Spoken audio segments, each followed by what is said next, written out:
আসসালামু আলাইকুম। কি অবস্থা তোমাদের? আশা করি তোমরা সবাই ভালো আছো। আরো একটি ফ্রি ক্লাসে তোমাদেরকে জানাচ্ছি স্বাগতম। আজকে আমরা বাংলাদেশ সেনাবাহিনীর 96 বিএমএ লং কোর্সের যে বাংলা টপিক থেকে যেরকম কোয়েশ্চেন করে সেই কোয়েশ্চেন গুলাই বেসিক্যালি কিভাবে করে থাকে সেটা সম্পর্কে কি করবো একটা খুঁটিনাটি ধারণা দিব। তো কোনো কথা বাড়াবো না, চলো চলে যাই আমাদের নতুন ক্লাসে। দেখো, শুরুতেই ব্যাকরণ অংশ থেকে আমার যে সকল কোয়েশ্চেন গুলা ইন জেনারেলি করে থাকতে পারে সেগুলো যদি একবার লক্ষ্য করো। দেখো, প্রথম প্রশ্ন আছে, যে ব্যক্তি দান করে এক কথায় তাকে কি বলে? এক কথায় প্রকাশ যেটা, ঠিক আছে। এখন তোমাদের মাথায় প্রশ্ন থাকতেই পারে যে ভাইয়া, যে ব্যক্তি দান করে, ঠিক আছে, দান করে তো ভাই দানশীল হয়, আবার দান করে তো দাতাও হয়, তাই না? কিন্তু ভাইয়া মনে রাখবা, যে ব্যক্তি দান করে সে কিন্তু যখন তাকে ডিরেক্টলি বলতেছে সে দান করে, তখন কিন্তু সে হয়ে যায় দাতা। কিন্তু যার দান করার স্বভাবটা থেকে থাকে, অর্থাৎ সে রেগুলারলি দান করেছে কিন্তু সে দান করার একটা স্বভাব আছে, সেই ক্ষেত্রে তাকে কি বলা হয়? দানশীল বলা হয়, ঠিক আছে। তো এই ক্ষেত্রে একটা জিনিস মাথায় রাখবা, তোমার কি কোয়েশ্চেন থাকতে পারে যে দাতা আর দানশীল এই দুইটার ভিতরে একটা কনফিউশন থাকতে পারে, তাই না? কিন্তু এই কনফিউশনটা যেন না থাকে সেটাই বলে দিচ্ছি।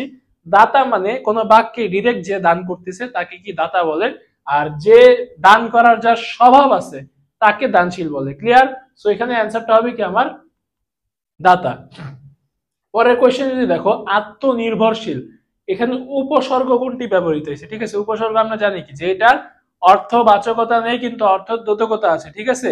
এবং দুঃখিত, যেটার অর্থবাচকতা নেই কিন্তু অর্থদ্যোতকতা আছে, এবং যেটা কি শব্দের আগে বসে ওই শব্দের কি করে, যেই মিনিংটা সেটাই চেঞ্জ করে দেয়।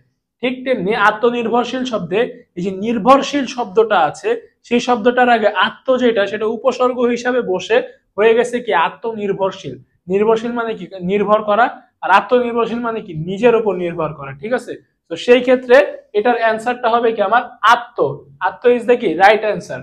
এরপরে দেখো, তুমি কোথায় যাচ্ছ, ঠিক আছে। বাক্যটি কোন ধরনের? আমরা জানি কি মূলত আমাদের যে বাক্যের যে প্যাটার্ন গুলো থাকে, যে কি সাধারণ বাক্য কিংবা প্রশ্নবোধক বাক্য, আদেশমূলক বাক্য বা বিষয়সূচক বাক্য, এই সকল বাক্যের কিন্তু একটা কি প্যাটার্ন আছে।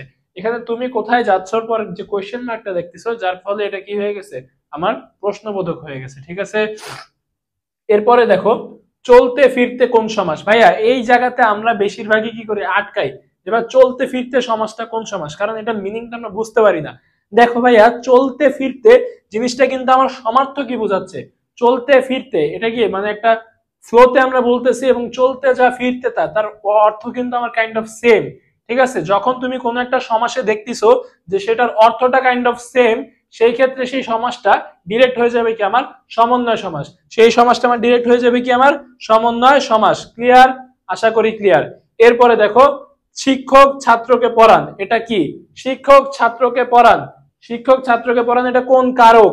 কারক আর বিভক্তি যখন আমাকে বলবে সেই ক্ষেত্রে আমার মাথায় রাখতে হবে কি দ্বারা প্রকাশ করলে, অথবা কে দ্বারা প্রকাশ করলে, যখন কোনো একটা ডিরেক্ট করা হয় কে বা কে কে কাজটা করতেছে তখন যেটা বলা হয় সেটা হচ্ছে কি আমার কর্তা। কে কি বা কাকে দিয়ে করতেছে, অর্থাৎ কি বা কাকে দিয়ে কাজটা করতেছে সেটা হয়ে যায় কি আমার কর্ম, ঠিক আছে। এই জায়গাতে দেখো, শিক্ষক ছাত্রকে কি কে পড়াচ্ছে? শিক্ষক পড়াচ্ছে। কাকে পড়াচ্ছে? এখানে বললাম কি বা কাকে দ্বারা প্রশ্ন করলে কি হয় আমার হয়ে যায় কি কর্ম। সেই ক্ষেত্রে এখানে কাকে পড়াচ্ছে? ছাত্রকে পড়াচ্ছে, যার ফলে এটা হয়ে গেছে কি আমার কর্মকারক, ঠিক আছে। ছাত্র আমার কি এখানে কর্মকারক। ক্লিয়ার? আশা করি ক্লিয়ার। ব্যাকরণ অংশ প্রায় হাফ, মানে আমি বলতে চাচ্ছি যে এইভাবে মূলত কোয়েশ্চেনটা করে থাকে। ব্যাকরণ অংশে বলো, সাহিত্য অংশ বলো, এই দুইটা মিলেই কিন্তু আমার কোয়েশ্চেন গুলো করে, ঠিক আছে। তো তোমার যদি এই রিলেটেড কোনো প্রকারের কোনো ঝামেলা কিংবা কোয়েশ্চেন কিংবা কোনো ধরনের ডাউটস থাকে, এই যে হোয়াটসঅ্যাপ নাম্বার আছে, হোয়াটসঅ্যাপ নাম্বারে আমাদের সাথে যোগাযোগ করো।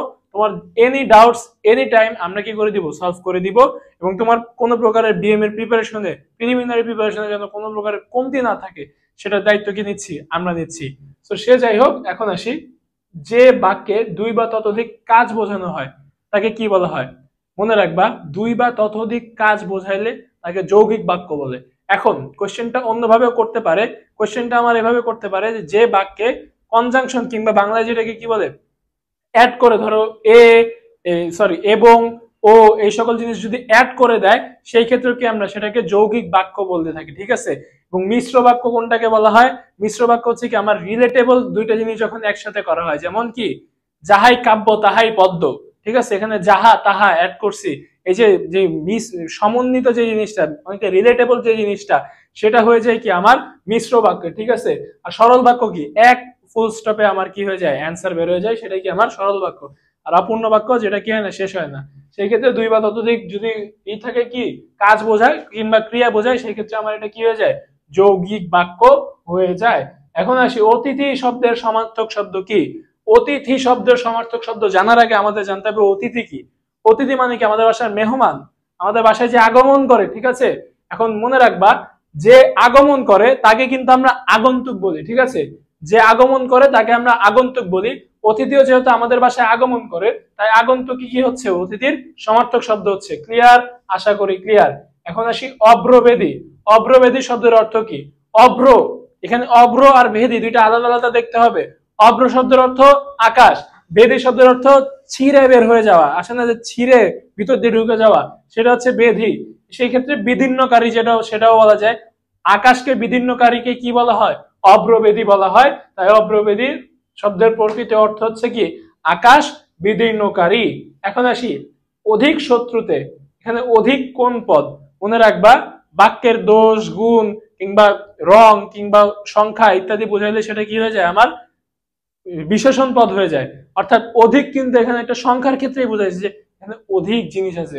যেমন দেখো, অধিক শত্রু মানে কি, একের অধিক শত্রু আছে। এখানে শত্রুর যে ধারণটা সেটা বোঝাচ্ছে যে শত্রুটা কিন্তু অধিক শত্রু, এটার কি একটা ধারণ বোঝাচ্ছে, এটা কাইন্ড অফ গুণ বোঝাচ্ছে, ঠিক আছে। কেমন শত্রু, অধিক শত্রু বোঝাচ্ছে, ঠিক আছে। সেই ক্ষেত্রে এটা কি হয়ে যাবে, আমার ডিরেক্টলি বিশেষণ পদ হয়ে যাবে। ক্লিয়ার? আশা করি তোমরা ক্লিয়ার। লালন ছিলেন আধ্যাত্মিক সাধক, ঠিক আছে। আধ্যাত্মিক এখানে কি, আধ্যাত্মিক বলতে আমরা বোঝাচ্ছি একটা গুণ, ঠিক আছে। আধ্যাত্মিক কি, আধ্যাত্মিক একটা গুণ, যেটা আমরা কি জানি, দোষ গুণ ইত্যাদি থাকলে সেটা কি হয়ে যায়, বিশেষণ পদ হয়ে যায়। তাই আধ্যাত্মিক আমার কি, বিশেষণ পদ। ক্লিয়ার? আশা করি ক্লিয়ার। এখন আমাদের ব্যাকরণের যে পার্টটা, সেই ব্যাকরণের পার্ট, এগুলো থেকে বেসিক্যালি কোশ্চেন গুলো করে থাকে। অনেকের ব্যাকরণে অনেক সমস্যা থাকতে পারে, তোমাদের জন্য কোনো সমস্যা না থাকে সেটা চিন্তা করেই আমরা ইনস্ট্যান্ট জবাব তোমাদের জন্য নিয়ে এসেছি।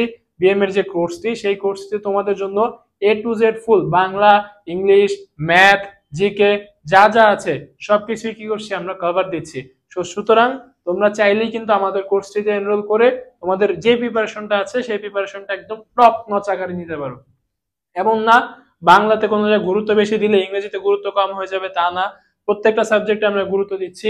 তোমরা চাইলে এই যে হোয়াটসঅ্যাপ নাম্বারটা আছে, এটাতে এখনই হোয়াটসঅ্যাপ করো। হোয়াটসঅ্যাপ করে আমাদের যে মেন্টরশিপ প্রোগ্রামটা আছে সেই মেন্টরশিপ প্রোগ্রামে চাইলে কি এনরোল হয়ে যেতে পারো। সাহিত্য অংশ যদি চলে যাই, সোনারতরী কাব্যের কবিকে, সোনারতরী কাব্যের কবিকে আমরা জানি কি, আমরা এইচএসসি পাস করে কিন্তু আমাদের কি সার্কুলারটা দেয় না, এইচএসসি কিন্তু পাস করে অ্যাপ্লাই করতে। এইচএসসি তে কি পড়ছি, ফার্স্ট যে কবিতা ছিল কি, সোনারতরী। সোনারতরী কাব্যের কবিকে রবীন্দ্রনাথ ঠাকুর। ক্লিয়ার? এরপরে দেখো, বিদ্রোহী কবিতা কোন কবির রচনা, স্বাভাবিক। বিদ্রোহী কি, বলো বীর, বলো উন্নত মম শির, শির নেহারি আমারই নত শির, ওই শিখর হিমাদ্রির। এখন এই যে উনার কথাটা ধারণা করে, এই কবিতার কথা ধারণা করে তুমি যেই বাহিনীর জন্য ভিডিওটা দেখতেছো, সেই বাহিনীর ট্রেনিং সেন্টারের কিন্তু মোটোটাই কি, চির উন্নত মম শির, ever high is my head, চির উন্নত মম শির। এটা লেখছে কে, লেখছে হচ্ছে আমাদের কবি কাজী নজরুল ইসলাম। কবি কাজী নজরুল ইসলাম কি লেখছে, এই বিদ্রোহী কবিতা লেখছে। বিদ্রোহী কবিতার লাইনগুলো কি কি, বলো বীর, বলো উন্নত মম শির, শির নেহারি আমারই নত শির, ওই শিখর হিমাদ্রির। ঠিক আছে, এটা হচ্ছে শুরুর লাইন। আমি কিন্তু পুরো কবিতাটা আবার পারি না, আবার উল্টা পাল্টা কিছু খাইবো না। আসো, গীতাঞ্জলি। গীতাঞ্জলি মূলত কোন ভাষায় রচিত? গীতাঞ্জলি জিনিসটা মূলত রচিত হয়েছে কি, গীতাঞ্জলি জিনিসটা মূলত রচিত হয়েছে কি আমার বাংলা ভাষায়। তারপরে সেটা কি, সরি, গীতাঞ্জলি রচিত হয়েছে ইংরেজি ভাষায়। প্রথমে রচিত হয়েছে ইংরেজি ভাষায়, কিন্তু সেটার নাম ছিল সং অফারিংস। Song offerings. তার ফলে যখন এটা বাংলা ভাষায় ট্রান্সফার করা হয়েছে তখন কি হয়েছে, এটা গীতাঞ্জলি হয়েছে। অর্থাৎ আমার কিন্তু সরাসরি বলবো না যে গীতাঞ্জলি ইংরেজি ভাষায় মূলত রচিত, তা না। ইংরেজি ভাষায় রচিত, বাংলা ভাষায় ট্রান্সফার হয়ে রচিত হয়েছে, ঠিক আছে। সেই ক্ষেত্রে গীতাঞ্জলিটা আমার বাংলা ভাষা। যদি বলতো সং অফারিংস কোন ভাষায় রচিত, সেই ক্ষেত্রে আমার সেটা কি হতো, ইংরেজি ভাষা হইতো, ঠিক আছে। এটা অনেকের অনেকটা কনফিউশন থাকতে পারে। গীতাঞ্জলির কারণে তো রবীন্দ্রনাথ ঠাকুর নোবেল পাইছিল, এটা সং অফারিংস এর বাংলা অনুবাদ করছিল দেখে কি হয়েছে, নোবেলটা পাইছে। আর সং অফারিংস কবিতাটা ইংরেজিতে, সং অফারিংসটা ইংরেজিতে লেখা হয়েছিল, এটার বাংলা লেখছে, বাংলাটা ট্রান্সফার হয়েছে মূলত কিসে, গীতাঞ্জলি নামে। গীতাঞ্জলি নামে এটা কি হয়েছে, বাংলা লেখা হয়েছে। এরপরে আসি, প্রথম মহাকাব্যিক নাটক মেঘনাদ বধ কাব্য রচনা করেন কে? সুন্দর কথা, আমরা পড়ছি এইচএসসি লেভেলে। কে আমার? মাইকেল মধুসূদন দত্ত। কবর নাটকটির রচয়িতা কে? ভাইয়া এইখানে তোমাকে কনফিউশন করার মতো অপশন নাই, but if they want, the authority যদি চায় কনফিউশন করে দিতে পারবে। কিভাবে?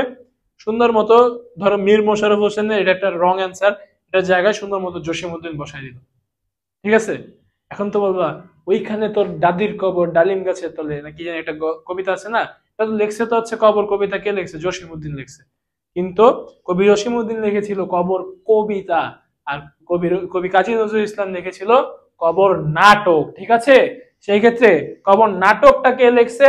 সেটা কবি কাজী নজরুল ইসলাম, বাংলাদেশের জাতীয় কবি কাজী নজরুল ইসলাম কি লিখছে? কবর নাটকটা লিখেছে। ক্লিয়ার? আশা করি ক্লিয়ার। এরপরে দেখো, আমার ভাইয়ের রক্তে রাঙানো 21শে ফেব্রুয়ারি, এখানে কিন্তু প্যাচ লাগবে।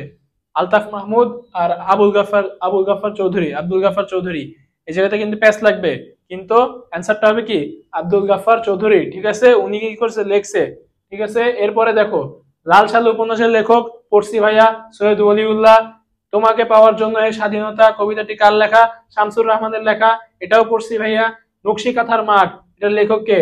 নকশি কাঁথার মাঠ, এটা কি আমার জসিমউদ্দিন কবি লিখেছিলেন। আমরা কি পড়েছি না নকশি কাঁথার মাঠ জসিমউদ্দিন কবির কবি পরিচিতিতে আমরা পড়ছি না? পড়ছি। মনে রাখবা, বাংলাতে ভালো করার পিছনে তোমার কবি পরিচিতিটা পড়া অনেকটা কাইন্ড অফ ওয়াজিব। আমাদের ইসলামিক ভাষায় যেটা ফরজ, ওয়াজিব, সুন্নত বলি না, বাংলা কবি পরিচিতি পড়াটা হচ্ছে ওয়াজিব। যদি পাশ করতে চাও কবি পরিচিতি পড়ে যাও, পাশ করে ফেলবা। এটা হচ্ছে বাংলার কি সূত্র। এরপরে দেখো, রবীন্দ্রনাথ ঠাকুর কত সালে নোবেল পায়? 1913 সালে নোবেল পায়, এটা তো আমরা সবাই জানি, তাই না? এরপরে যদি চলে যাই, আর কিছুই নাই। তোমাদেরকে অসংখ্য অসংখ্য ধন্যবাদ আমাদের সাথে থাকার জন্য। তোমরা যারা বিএম এর একটা ফুল স্ট্যাক প্রিপারেশন নিতে চাচ্ছ, যেখানে প্রিলিমিনারি সম্পূর্ণ সিলেবাস তোমরা এক জায়গাতে কভার করতে চাচ্ছ, তোমাদের জন্য রয়েছে আমাদের ইনস্ট্যান্ট জব হাব লিমিটেড, এবং তোমাদের কথা বিবেচনায় রয়েছে আমাদের ইনস্ট্যান্ট জব হাব লিমিটেডের বিএমএ পূর্ণাঙ্গ কোর্স। যে কোর্সটিতে তোমরা প্রত্যেকটি সাবজেক্টের উপর আলাদা আলাদা গুরুত্ব সহকারে একটি প্রপার গাইডলাইন পাচ্ছ প্রত্যেকটি সাবজেক্টের উপর আলাদা আলাদা নোটসের পাশাপাশি তোমরা পাচ্ছ হচ্ছে একাধিক সাজেশনস, এবং ফাইনালি রিটেন পরীক্ষার জন্য পাচ্ছ তোমরা এক্সাম। শুধু তা না, রিটেনের পর তোমরা পাচ্ছ আমাদের ভাইভা এক্সামের জন্য আলাদা ভাইভা সেশন এবং অনলাইন মক টেস্ট দেওয়ার সুবর্ণ সুযোগ। অর্থাৎ তোমার ভাইভা অনলাইনে তুমি সরাসরি আমাদের কাছে দিতে পারবে, এবং সেইখানে তোমার যে সকল ভুলগুলো হবে সেই ভুলগুলো আমরাই কি করব? সলভ করে দিব। এবং মেডিকেলের জন্য পাচ্ছ একটি প্রপার গাইডলাইন, কিভাবে কি করতে হয় সবকিছুই তোমাদেরকে ধারণা দিয়ে দিব। কোথাও যাওয়ার দরকার নাই, এই যে হোয়াটসঅ্যাপ নাম্বারে যোগাযোগ করে এখনই আমাদের সাথে চলে আসো, আমাদের সাথে যুক্ত হয়ে আমাদের প্রিলিমিনারি কোর্সটিতে এনরোল করে নাও। দেখা হচ্ছে তোমাদের সাথে তোমাদের বিজয়ের মঞ্চে। আল্লাহ হাফেজ।